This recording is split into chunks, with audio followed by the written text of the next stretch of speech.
ஒரு adventure rider இது வரைக்கும் ஒரு கையில் ஒரு அட்வென்ச்சர் வண்டியும் இல்லாமல் படுற பாடு உங்களுக்கு தெரியுமா? நான் தான் ஒரு 6-7 மாதமாக பைக் இல்லாமல் நான் படுற பாடு. ஏன்டா நீ தான் கரும்புலின்னு ஒரு பைக்கை வச்சுருந்திய எஸ்டி அட்வென்ச்சர், அது என்ன பண்ணுனேன் அப்படின்னா அதை தான் சேல் பண்ணிட்டோமுங்க.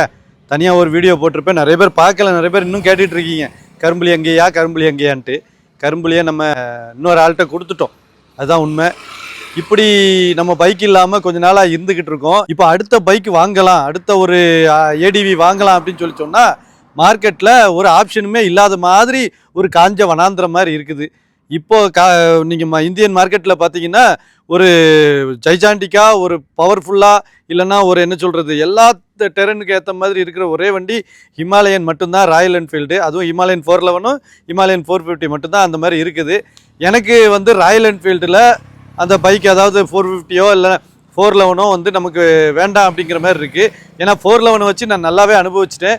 450 வச்சு நம்ம இது வரைக்கும் பார்க்கல. பட் அது அந்த வண்டி என்னமோ எனக்கு ஒரு மேட்சிங்காக எனக்கு ஒரு விருப்பமாக தெரியல.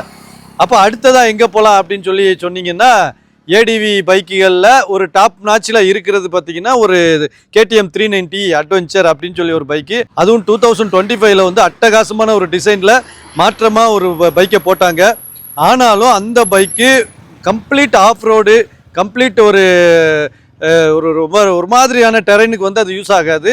ஆனால் அட்வென்ச்சர் கம் டூரர் அப்படின்ற ஒரு விஷயத்தில் அட்டகாசமாக அந்த வண்டி பர்ஃபார்மன்ஸ் பண்ணுது.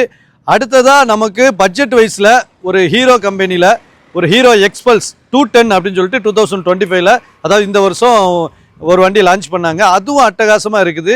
ஆனால் அதோடைய பொட்டன்ஷியல்னுபாங்கல்ல அது நமக்கு கொஞ்சம் கம்மியாக இருக்குது. ஒருவேளை நான் இங்கேருந்து ஒரு நான் ஸ்டாப்பாக லடாக் போகலாம் அப்படின்னு நினச்சோம் அப்படின்னாச்சுன்னா அதோடைய பொட்டன்ஷியல் கொஞ்சம் கம்மியாக இருக்கும்.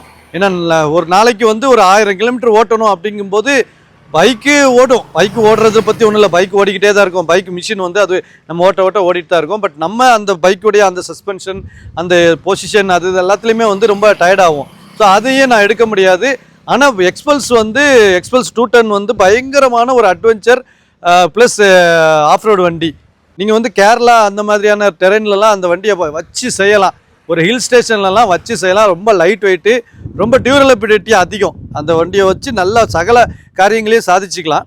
ஆனால் இந்த மாதிரி லாங்கு கம்ப்ளீட் டூரிங் செட்டப்போட கம்ப்ளீட் லக்கேஜோடு நம்ம லாங் போகிறதுக்கு செட் ஆகுமா அப்படிங்கிறது நிறைய பேர் செட் ஆகும் அப்படின்ற மாதிரி சாதிச்சிருக்காங்க. பட் எனக்கு பர்சனலாக அதில் கொஞ்சம் டவுட் இருக்கிறதுனால அதையும் நம்ம செலக்ட் பண்ணல.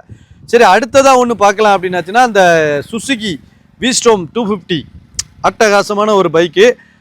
அதுவும் பார்த்திங்கன்னா ஒரு 250cc எல்லா டெரென்லேயும் யூஸ் பண்ணுற மாதிரி இருக்குமான்னு கிடையாது.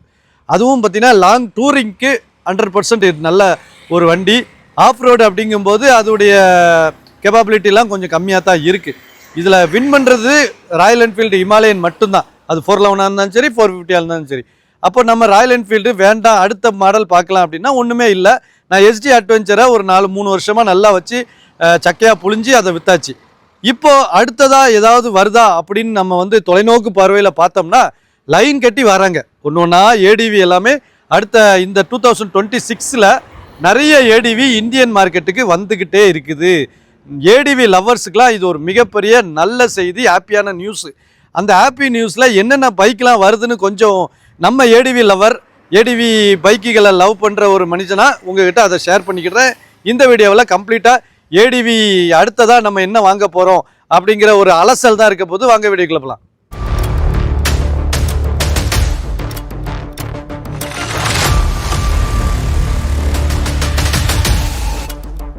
ஓகே, இன்றைக்கி பார்த்தீங்கன்னா ஏடிவி மார்க்கெட் அப்படிங்கிறது இந்தியாவில் ஒரு முக்கியமான மார்க்கெட்டாக மாறிக்கிட்டு இருக்குது. 350 to 400cc ஏடிவியோட காம்படிஷன் நடந்ததை தாண்டி இன்றைக்கி 400க்கு மேலே, அதாவது 500 650 வரைக்கும் ஒரு பெரிய காம்படிஷன் வந்துக்கிட்டு இருக்குது ஏடிவியில். 400cc உங்களுக்கு காம்படிஷனுக்காக இந்த ஒரு 2-3 வருஷத்தில் நிறைய பேர் வந்தாங்க. அதுலேயும் குறிப்பாக ட்ரையம்ப், நம்ம சூப்பர் பைக்குன்னு நினச்சிட்டு இருந்த ட்ரையம்பே கூட 400cc ஒரு அட்வென்ச்சர் எக்ஸ்ன்னு ஒரு மாடலை விட்டாங்க. அது ஒரு பெரிய ஒரு வரவேற்பை பெற்றுச்சு. ஸ்கிராம்பிளர் எக்ஸ்ன்னு ஒரு மாடல். ஸோ எல்லாருமே ஒரு அட்வென்ச்சர் இதில் வந்தாலும் முழுக்க ப்ரீமியமான ஏடிவியாவோ இல்லை ஆஃப் ரோடு கிங்காவோ இருக்கிறது நம்ம ஏற்கனவே சொன்ன மாதிரி நம்ம ஹிமாலயன் மட்டும்தான். அதை அடிச்சுக்கிறதுக்கு இப்போதைக்கு இந்தியன் மார்க்கெட்டில் யாருமே இல்லாதுன்னு தான் சொல்ல வரணும். அப்போது ஒவ்வொரு கம்பெனியாக உள்ளே வருது. சுசுக்கியில் வருது, உங்களுக்கு ஹீரோவில் வந்தாங்க. அதுக்கப்புறம் பார்த்தீங்கன்னா நம்ம மோட்டோ மொரினி அந்த அந்த இதில் வந்தாங்க. அதுக்கப்புறம் ஹோண்டாவில் வந்துச்சு, ஹோண்டா NX 500 வந்தாங்க. இப்போ அதை அப்படியே CBR 500 மாற்றிருக்காங்க. ஸோ இப்படி ஒன்று ஒன்றா மார்க்கெட்டில் வந்து ஒவ்வொருத்தரும் வந்துக்கிட்டே இருக்காங்க. இப்போ 2026 ஏடிவி லவர்ஸுக்கு ஒரு அருமையான ஒரு பிளாட்ஃபார்ம் தான் இருக்க போகுது. நிறைய ஆப்ஷன்ஸ் கிடைக்க போகுது. அதில் முக்கியமாக நம்ம வந்து ஒரு 3 பைக்கை எடுத்துக்க போகிறோம். அதுலேயும் வந்து பார்த்திங்கன்னா நம்மளுடைய BMW அவங்க வந்து F450 GS அப்படின்ற ஒரு மாடலை வெளியிட போகிறாங்க. அதுவும் ஒரு நவம்பர் 4 11:45 அது லான்ச் ஆக போகுது. அந்த லான்ச்சுக்காக உலகமே வெயிட் பண்ணிட்டு இருக்கு. அது இத்தாலி நகரில் வெளியிட போகிறாங்க. அந்த மாடல் வந்து ஒரு குளோபல் மாடல். ஸோ அதனால் உலகம் முழுக்க இருக்கிற ஏடிவி ரசிகர்கள் ஒரு பட்ஜெட் வைஸில் ஒரு GS-ஐ வாங்கி ஓட்டலாம் அப்படிங்கிற ஆசையில் காத்துக்கிட்டு இருக்காங்க. நிறைய ஆப்ஷன்ஸோட லேட்டஸ்ட்டு டெக்னிக்கல் விஷயங்களோடு அந்த வண்டி உள்ளே வருது மார்க்கெட்டுக்குள்ளே. இப்போ இந்தியாவில் இந்த மாதத்தில் அக்டோபர் 15 நம்மளெல்லாம் கதிகலங்க வச்சது டிவிஎஸ். இந்த இவ்வளவு கம்பெனிகள் போட்டி இருக்கிற இந்த பிராண்டில் இது வரைக்கும் டிவிஎஸ் உள்ள நுழையாமல் இருந்தாங்க.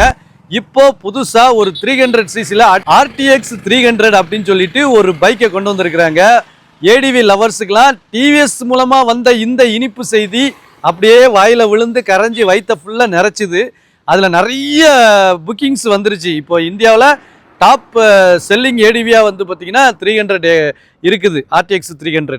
அது வந்து இப்போ இன்னும் வண்டி வெளியே வரல, யார் கைக்கும் கிடைக்கல. ஆனாலுமே வண்டியில் அவ்வளோ புக்கிங்ஸ் ஓடிக்கிட்டு இருக்குது. இது எல்லாம் வந்து நமக்கு தெரியும், இந்த மாதிரி மாடல்கள் இருந்துச்சு. ஏன்னா BMW கூட 310 GSன்னு ஒரு வண்டி, அட்வென்ச்சர் வண்டின்னு முழுக்க சொல்ல முடியாது, பட் நல்ல ஒரு டூரிங் வெஹிக்கிளாக இருந்துச்சு. ஒரு பாதி அட்வென்ச்சர் பாதி டூரிங் பண்ணுற மாதிரி. இவ்வளவு கம்பெனி இருக்கும்போது நானும் வரண்டா கோதாவில் இந்த 400 to 500 செக்மெண்ட்டில் வரண்டா அப்படின்னு சொல்லிட்டு நம்ம கவாசாகியும் வந்திருக்காப்புல. கவாசாகி ஏற்கனவே 230 சொல்லிட்டு ஒரு வேறு மாதிரியான ஒரு வண்டி போட்டாங்க. அது கம்ப்ளீட்டு நமக்கு வந்து off road plus all terrain அப்படிங்கிற மாதிரி ஒரு பைக்கு. அதாவது நம்ம துபாயில் நடக்கும் இல்லையா, அந்த மாதிரி போட்டிகளெல்லாம் பங்கெடுக்கிற மாதிரி ஒரு பைக்கு. ஸோ ஆனால் இப்போது நம்ம கவாசாகி வந்து XLE 500 அப்படின்னு சொல்லி ஒரு ஏடிவியை போட்டிருக்காங்க. அதோட ஸ்பை ஃபோட்டோஸ்லாம் வந்திருக்குது. கம்ப்ளீட்டாக இந்த ஜனவரி மாதம் நடக்கிற அந்த இதில் வந்து இப்போ கண்டிப்பாக அந்த வண்டியை வெளியிட்டுருவாங்க. ஸோ இந்த மாதிரி நிறைய பைக்குகள் வெளி வந்துக்கிட்டு இருக்கு. இதில் நம்ம என்ன பைக்கு செலக்ட் பண்ணால் நல்லாயிருக்கும் அப்படிங்கிற கொஸ்டின் நமக்கு வருது இல்லையா. இந்த கொஸ்டினுக்கு ஆன்சர் வந்து நம்மளுடைய பட்ஜெட்டு, நம்மளுடைய ரைடிங் என்னென்ன இடத்துக்கு எப்படி நம்ம யூஸ் பண்ணுவோங்கிற விஷயம், அதை தாண்டி நம்மளுடைய மெயின்டெனன்ஸ் சார்ட்டு, அப்புறம் நமக்கு பிடிச்ச கம்பெனி, இந்த 4 விஷயம் இதில் உள்ள வரும். இதில் நீங்கள் குளோபலைட்ஸான கம்பெனி உள்ள என்ன இருக்குது அப்படின்னாச்சுன்னா ட்ரையம்ப் மட்டும்தான் நமக்கு இப்போதைக்கு இருக்குது. BMW வந்து நம்ம தாய் கழகம் மாதிரி ஆகிப்போச்சு. டிவிஎஸ் அதை கையில் எடுத்ததுக்குலேருந்து அது நம்ம டிவிஎஸ் BMW வந்து நம்மளுடைய கம்பெனி மாதிரி ஆயிடுச்சு. இப்போ கவாசாகி வந்து ஆல்ரெடி ஒரு 20-25 வருஷமாக நம்மளுடைய இந்தியாவில் இருந்துக்கிட்டு தான் இருக்குது. ஸோ அதனால் கவாசாகி ஒரு சூப்பர் பைக் ரேஞ்சில் இருந்தாலும் இப்போ XLE, XLX இதெல்லாம் போட்டு கம்மியான சிசிலையும் கொண்டு வந்திருக்காங்க. பட் அவங்க வந்து கம்ப்ளீட்டாக இம்போர்ட் பண்ணி அந்த வண்டி அசம்பிள் பண்ணுறதுனால விலையில் அவங்க குறைக்க முடியல. ஹோண்டாவும் பார்த்தீங்கன்னா 500 ஒரு பெரிய கோதாவில் இருக்காங்க. நம்ம அதுவும் பார்த்தீங்கன்னா இம்போர்ட் பண்ணி நமக்கு CB யூனிட்டாக வர்றதுனால உங்களுக்கு அதோடைய ரேட்டும் கொஞ்சம் கூடுதலாக தான் இருக்குது. இப்போ இந்தியாவில் இந்த ஏடிவிக்கு உள்ளே நடக்கிற இந்த போரில் நம்ம தான் ஜெயிக்கணும். ஏன்னா ஒன்றும் CP யூனிட்டாக வந்தால் ரேட்டு கூட இருக்குது. இந்தியாவில் மேனுஃபேக்சரிங் பண்ணால் இப்போ கொஞ்சம் குவாலிட்டி கம்மியாக இருக்குது, பட் ரேட்டு கம்மியாக இருக்குது. எதை நம்ம எடுத்துக்கிடலாம்? வெளிநாட்டிலேருந்து வர்றது ரேட்டு கூட இருக்குது ப்ளஸ் பவர்ஃபுல்லும் அந்த இன்ஜினுடைய குவாலிட்டியும் கொஞ்சம் நல்லா இருக்குது. ஸோ நம்ம எதை எடுத்துக்கிடணும் அப்படின்னாச்சுன்னா நம்ம இந்தியன் மென்டாலிட்டியில் சக்ஸஸ் ஆகிறது ஒன்று தான், அதோடைய பட்ஜெட். இது மட்டும்தான் சக்ஸஸ் ஆகுது. இந்த பட்ஜெட் வைஸ்லேயும் பார்த்தீங்கன்னா நம்மளுடைய ஹீரோ எக்ஸ்பல்ஸ் தூக்கி நிறுத்திடுறான். அவன் ஏற்கனவே 15,000 ரூபா அந்த GST குறைஞ்சதில் 15,000 குறைச்சி வச்சிருக்காப்புல. இப்போ உங்களுக்கு கொஞ்சம் சிட்டி டூரும், கொஞ்சம் எப்பாவது ஒரு வாட்டி லாங் டூரும், அதிகமாக ஒரு ஆஃப் ரோடும், அதை சிட்டிக்கு பக்கத்தில் இருக்க ஆஃப் ரோடும் போவேன் அப்படின்னாச்சுன்னா உங்களுடைய பெஸ்ட்டு சாய்ஸு நம்ம ஹீரோ எக்ஸ்பல்ஸ் 210 இருக்கலாம். அடுத்ததாக இப்போ டிவிஎஸில் லான்ச் பண்ணியிருக்கிற ரொம்ப கம்மி ரேட்டுக்கு அவங்க 2,30,000 ரூபா எக்ஸோரூம் ப்ரைஸில் கொடுத்துருக்காங்க. ஒரு மிஞ்சி போனால் 2.5 லட்ச ரூபாயில் அது ஒரு ஆன் ரோட்டுக்கு நிறைய ஃபியூச்சர்ஸ் இல்லை. அதுவும் பார்த்தீங்கன்னா குயிக் ஷிஃப்டர் வந்து டவுன் ஷிஃப்டரும் சேர்ந்து ஒரு மாசிவான ஃபியூச்சர்ஸோடு நம்ம கொடுத்துருக்குறாங்க. அவங்களோட பட்ஜெட்டும் ஒரு 2.5 லட்ச ரூபாயில் இருக்குது. இது லாங் ட்ரிப்புக்கும் லாங் டூரிங்க்கும் ரொம்ப நல்லா இருக்கும். ஸோ அதனால் அந்த இதுவும் ஆப்ஷனில் வச்சுக்கலாம். மைலேஜ் வைஸ்லேயும் அவங்க வந்து ஒரு 30 வரைக்கும் அவங்க கிளைம் பண்ணுவாங்கன்னு நினைக்கிறேன். 35 கூட கொடுக்குறாங்க. பட் நமக்கு நம்மளோட இந்தியன் ரோட்ஸில் அது எப்படி இருக்குன்னு தெரியாது இல்லையா? ஸோ எல்லாத்தையும் தாண்டி இப்போ சப்ஜெக்ட்டுக்கு வருவோம். இப்போ என்ன அப்படின்னாச்சுன்னா, இப்போ நான் இவ்வளோ நாளாக ஏடிவி லவ்வராகவும் ஏடிவியோட பைத்தியக்காரனாகவும் இருந்தேன். ஏடிவியை தவிர்த்து நமக்கு வந்து எந்த பைக்குமே நம்ம இனிமேல் வாங்க போகிறதில்ல லைஃப்பில் அப்படிங்கிற மாதிரி தான் நம்மளுடைய லைஃப் ஸ்டைல் ஓடிக்கிட்டு இருக்கு. இப்போ நான் உட்காந்துருக்கிறது வந்து டூரிங் பைக்கு. இதுலேயுமே நான் லடாக் போயிட்டு வந்துட்டேன். ஸோ இது எனக்கு ஃபஸ்ட்டு நான் கனவுல இருந்தது டூரிங்கில் தான். அதுக்கப்புறம் நம்ம செய்கிற விஷயங்கள் எல்லாத்தையும் பார்த்துட்டு கடவுளாக நம்மளுடைய ட்ராக்கை வந்து மாற்றி விட்டு ஏடிவிக்கு போடா அப்படின்னு சொல்லி தள்ளி விட்டாப்புல. அதனால் இப்போதைக்கு டூரிங்கான நம்ம புறவியை வந்து வீட்டில் இந்த லோக்கலில் கொள்றதுக்கு வச்சுக்கிட்டு இருக்கேன். இப்போ அடுத்து நம்ம ஏடிவி என்ன புக் பண்ணலாம் அப்படின்னு சொல்லும்போது என்னுடைய ஆப்ஷனில் வந்து KTM 390 அட்வென்ச்சர் ரொம்ப ரொம்ப ரொம்ப ரொம்ப ரொம்ப ரொம்ப பெஸ்ட்டாக இருந்துச்சுங்க. அதோட லுக்கு இப்போ வந்து எனக்கு ரொம்ப பிடிச்சிருந்துச்சு. இந்த வருஷம் 2025ல் விட்டுருந்த லுக்கு வந்து ரொம்ப பிடிச்சிருந்துச்சு. அந்த பைக் எனக்கு ரொம்ப கண்டிப்பாக நான் அதை வாங்கிடணும் அப்படின்னு சொல்கிற முனைப்பில் இருந்தேன். ஆனால் அதுக்கு மேலே நமக்கு வந்து 310 GS நம்மளோட BMW அது ரொம்ப பிடிச்சிருந்துச்சு. அது கொஞ்சம் விலை ரெண்டுமே ஈக்குவலாக இருக்கிறதுனால நம்ம 310 GSல போவோம். அதோடைய சஸ்பென்ஷன் அதோட டூரிங் பண்ணுறதுக்கு அடிச்சிக்க முடியாத ஒரு வண்டி 310 GS. பட் அன்ஃபார்ச்சுனேட்லாக 2025ல் அதை ஸ்டாப் பண்ணிட்டாங்க. அதனால எனக்கு வேறு வழி இல்லாமல் இன்னொன்று 450க்கு வெயிட் பண்ணலாமான்னா அது எப்போ வரும்னே தெரியாது.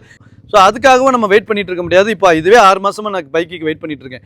அப்போ இப்போ வழியில் இருக்கிறது பார்த்தீங்கன்னா உங்களுக்கு எக்ஸ்பல்ஸ் 210, அதுக்கப்புறம் KTM 390 அட்வென்ச்சர், அப்புறம் ராயல் என்ஃபீல்ட் 450. அது எனக்கு அந்த லிஸ்ட்லேருந்தே நம்ம தூக்கிட்டோம். இப்போ அடுத்ததாக இருக்கிறது டிவிஎஸில் இருக்கிற நம்ம அப்பாச்சி RTX 300. ஸோ இந்த 3 பைக்கில் நம்ம என்ன பைக் எடுக்கலாம் அப்படிங்கிறத மக்களாகிய உங்கள்கிட்ட நான் விட்டுறேன். இந்த 3 பைக்கில் ஏதாவது ஒரு பைக் சொல்லுங்கள். ஏன்னா எக்ஸ்பல்ஸ் 210 ஏன்டா இதில் வச்சுருக்கேன் அப்படின்னாச்சுன்னா அவ்வளோ டியூரபிலிட்டி இருக்குது. லாங் ரைடுக்கு மட்டும்தான் அது கெப்பாபிலிட்டி இல்லை. மற்றபடி எந்த விஷயத்துக்குனாலும் அதை வந்து யூஸ் பண்ணிக்கலாம். அந்த மாதிரி ஒரு பைக்குன்னு வைங்களேன். மெயின்டெனன்ஸும் ரொம்ப கம்மி, பக்கத்தில் ஷோரூம் இருக்கும், நம்ம சர்வீஸ் பண்ணிக்கலாம். அதே மாதிரி ஒரு பொசிஷனில் தான் இப்போ டிவிஎஸ் வந்திருக்கு. இப்போ இதோடைய விலை ஆன் ரோடே வந்து 1,90,000 முடிஞ்சிருது எக்ஸ்பல்ஸ் 210. ஸோ அதுலேருந்து ஒரு 40,000, 50,000, 60,000 கூட வச்சோம்னா உங்களுக்கு டிவிஎஸ் RTX 300 அற்புதமான இன்ஜினாக இருக்குன்னு தான் நம்புகிறோம். அந்த இன்ஜின் வந்து ரிலையபிலிட்டி எப்படி இருக்குங்கிறதுலாம் வந்ததுக்கப்புறம் தான் தெரியும். ஸோ இந்த ஒரு 3 பைக்கில் நான் எந்த பைக் எடுக்கலாம் அப்படின்னு சொல்லி நீங்கள் கீழே கமெண்ட் பண்ணுங்கள். ஸோ நெக்ஸ்ட்டு அடுத்து என்ன பைக்கெலாம் என்ன மாதிரியான கம்பெனிகள்லாம் நம்ம ADV 400 to 600க்குள்ளே நம்ம பைக் லான்ச் பண்ணுவாங்கன்னு உங்களுக்கு ஏதாவது சம்பவம் தெரிஞ்சதுன்னா கீழே கமெண்ட் பண்ணுங்கள். சரிங்களா?